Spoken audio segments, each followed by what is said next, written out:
Eh bien, yo les potes, c'est qui? J'espère que tout le monde va bien. En tout cas, moi, ça va super. Donc aujourd'hui, on va apprendre à sécuriser un SSH. Et du coup, avant de sécuriser le SSH, on va dire en deux trois mots qu'est-ce que c'est le SSH du coup. Donc du coup, c'est un protocole de communication sécurisé. Donc il est basé sur un échange de clés de chiffrement en début de connexion. Et c'est pour ça que c'est un protocole qui est beaucoup utilisé parce qu'il est assez sécurisé.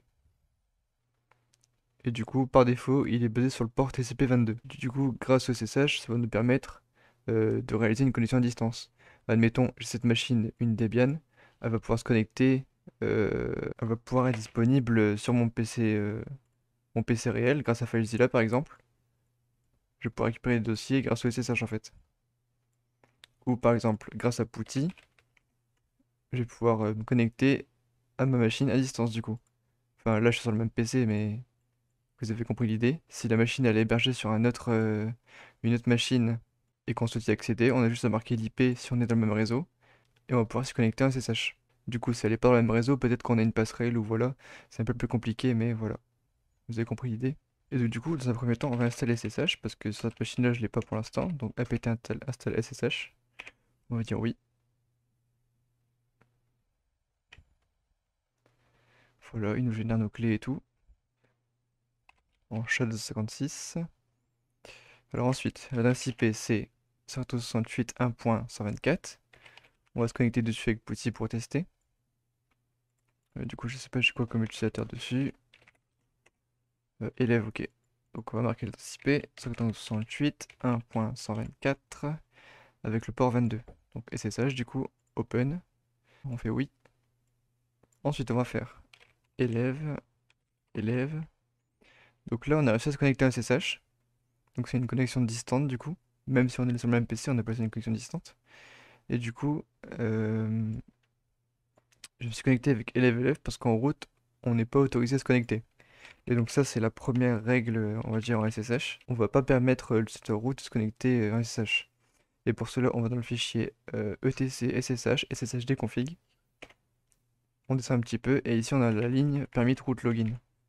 Et celle-ci, il faut surtout pas la décommenter et surtout pas mettre yes en fait. Du coup, on la laisse comme ça. Du coup, on ferme la connexion. On va retourner dans notre fichier sshd-config. Et ici, on a la possibilité de modifier le port. Donc ça, c'est la seconde étape. Donc port 22, et on peut mettre lequel qu'on veut. Enfin, celui qu'on veut du coup. On va mettre le 53224. Enfin, qu'est-ce que je dis? 53141. Ok, on va enregistrer. On va redémarrer le service. SSH restart. Ok. On va se reconnecter avec Putty. Avec le port 22. Alors, 568, 1, 124. Et on va constater qu'on ne pourra pas se connecter parce qu'on a changé de port. Et du coup, là, on est bloqué. Donc on a eu un message d'erreur, je l'ai passé assez rapidement, mais voilà. Petit, hop, on remet notre IP, point 1.124. On met notre fameux port qu'on a modifié, 53141, il me semble de tête. Ok, c'est bien ça. On fait oui, et là on se reconnecte. Donc voilà, là c'est une première barre de sécurité. On a changé le port par défaut.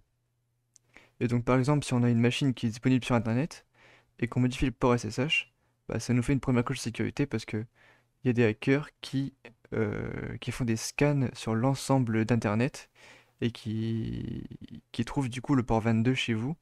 Et si vous mettez par exemple le port 53000, bah, il va être très très compliqué à trouver.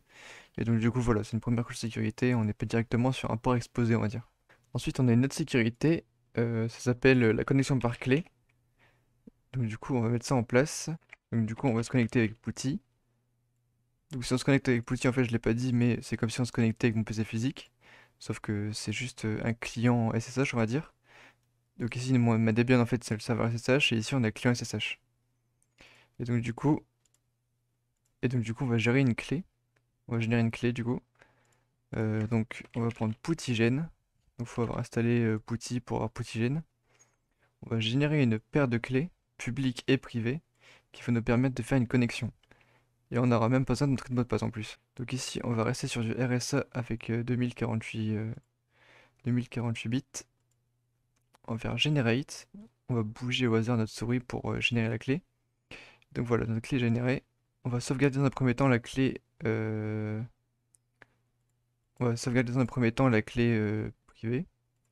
Donc on a possibilité de mettre une passe-phrase ici pour avoir encore plus une couche de sécurité. Mais moi je vais choisir de ne pas en mettre. Donc là voilà, avec l'extension PPK. Ensuite on récupère la clé publique. Hop, on va créer un petit bloc-notes. Hop, on va mettre la clé dedans. Avec un CTRL V, on l'enregistre. Alors donc du coup, ce qu'on va faire, c'est que la clé privée, on va la garder sur notre poste, et la clé publique, on va la déposer sur la Debian, donc sur le serveur. On va utiliser FileZilla. Oh merde, j'en suis l'installateur, super. Ok, le client FileZilla. Du coup, il me demande de mettre à jour, je le mettrai à jour après. Alors, 51.128. Oula, oula, oula, oula. 28.1.124. Identifiant élève, élève, port 22, hop. Non, c'est port 53 251. 241. Ok, maintenant c'est good. Alors du coup, ouais, j'ai quitté pour rien. On va retourner dans le dossier /home de notre utilisateur. Hop, /home. Du coup, c'est dans élève. Et ici, on va créer un dossier qui s'appelle .ssh, dans lequel on va stocker notre clé publique. Du coup, elle est cachée. Hop. On va la déposer ici. On va le renommer autorised key. Autorised key. Voilà, donc ça c'est la clé publique. On peut fermer Bootigen. On peut fermer la connexion FileZilla. Et maintenant, on va prendre la clé privée, on va l'ajouter dans notre outil pour pouvoir avoir une connexion avec le Windows en fait. Et du coup, on va dans connexion SSH hôte pour authentification. On peut spécifier l'endroit où on stocke la clé. On remonte, on revient dans login, dans session, pardon. On remet l'adresse IP 112.68.1.124. On remodifie le port. On a le 53 241. Après, on peut même sauver la session si on le souhaite, parce que c'est assez compliqué de mettre un port spécifique plus une clé privée, etc. Donc on a moyen de sauvegarder la session. On fait Open. Et là, on peut se connecter en tant qu'élève. Et on n'a pas mis de mot de passe. Et on est directement connecté grâce à la clé publique qui a été reconnue et la clé privée qu'on a spécifiée. Donc voilà, ça c'est un autre moyen de sécuriser son SSH. Donc on a deux couches. On a le port qui est spécifié, qui est différent de 22. Et en plus, on a une connexion par clé qui va permettre d'avoir des interlocuteurs qui vont être connus en fait. Parce qu'ils vont avoir la clé, du coup, c'est des interlocuteurs qu'on connaît et qu'on aura distribué la clé pour pouvoir se connecter. Voilà quelques exemples pour sécuriser son SSH et c'est déjà une super base pour pouvoir travailler en toute sécurité. Donc voilà, si vous avez des questions ou alors si j'ai dit des bêtises, n'hésitez pas à le dire en commentaire, ça arrive. Si vous avez aimé la vidéo, n'hésitez pas à la liker et à vous abonner, c'est pas déjà fait.